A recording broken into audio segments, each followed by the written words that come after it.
ฮัลโหลสวัสดีครับวันนี้จะมาพรีเซนต์สัญญาณการขโมยของเทคโนติดตั้งกับ CB 300R ตัวใหม่ล่าสุดนะครับนี่ยังไม่ได้ป้ายแล้วครับผมเยี่ยมอ่องครับจะมาติดกับรุ่น Super Two Way ที่มีแบตเตอรี่สำรองชุดหนึ่งประกอบด้วยกล่องคอนโทรลแบตเตอรี่สำรองแล้วก็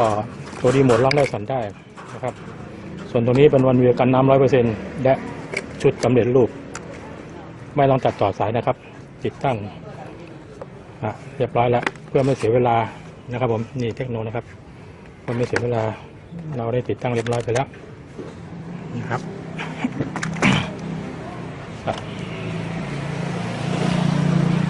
หลักการใหญ่ๆก็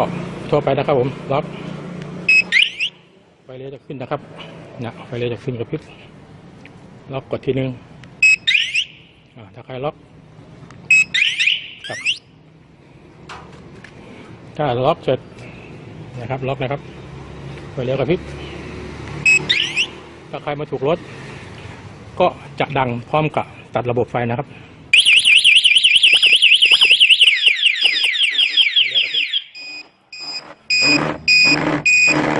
แล้วก็มาแจ้งเตือนที่ตัวดีหมดทั้งเสียงทั้งสั่นแบบนี้นะครับผมใครล็อกครับทีนี้ถ้ากลัวเราล็อกแล้วเสียงมันดังหนวกหูคนอื่นเราก็สามารถล็อกระบบเงียบปุ่มเดียวกันนะครับกดแช่ไว้ประมาณ2 วิไฟเลี้ยวกระพริบแต่ไซเรนจะไม่ดังขอดูนะครับครับอันนี้ล็อกเงียบนะครับล็อกเงียบนี่นี่ผมจะวางไว้นะครับถ้าใครมาถูกรถไม่ดังครับแต่ไฟเลี้ยวแจ้งเตือนและมาดังที่ตัวรีโมทครับมาดังที่ตัวรีโมทและการสั่นแต่ถ้าขยับข้างที่2ปุ๊บจะดังจะร้องเป็น15 วินะฮะจะสั่น15 วิเลยร้องยาวครับไฟเลี้ยวจะขึ้นนะครับข้างหน้าข้างหลังเลยหยุดไปแล้วนะครับแต่ตัวรีโมทจะทั้งร้องทั้งสั่นครับผมแต่ถ้าในระหว่างนี้เราไม่ว่าล็อกเงียบหรือล็อกดังมีการเปิดกุญแจผีเหล็กตัวทีหรือกุญแจของแท้มันนะครับถ้าเปิดปุ๊บไซเรนไม่ว่าจะอยู่โหมดล็อกเงียบหรือล็อกดังจะตัดระบบและร้องดังทันที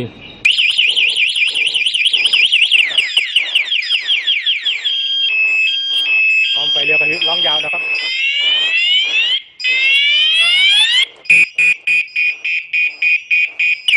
จะร้องยาวนะครับผม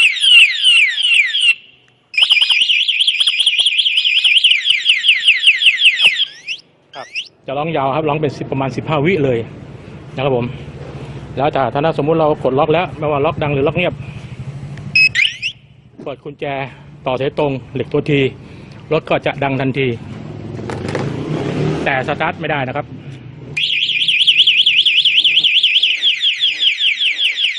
สตาร์ทไม่ได้นะครับ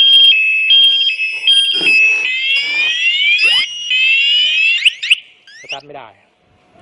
เปิดครับระบบ Super Two Way จะมีแบตเตอรี่สำรองนะครับก็มีแบตเตอรี่สำรองไว้ข้างนอกไม่ว่าจะถูกตัดไฟที่คอข้างซ้ายข้างขวาหรือที่ไหนแล้วช็อตฟิวเตียวช็อตไฟเลี้ยวเพื่อทำลายสัญญาณการขโมยเราจะลองตัดไฟดูครับตัดปุ๊บเนี่ยมันก็ยังร้องปกติเดี๋ยวนะล็อกก่อนโอเคตัดไฟดูครับมันสามารถทำงานได้โดยที่ไม่ได้เสียบไม่ต้องต่อครับ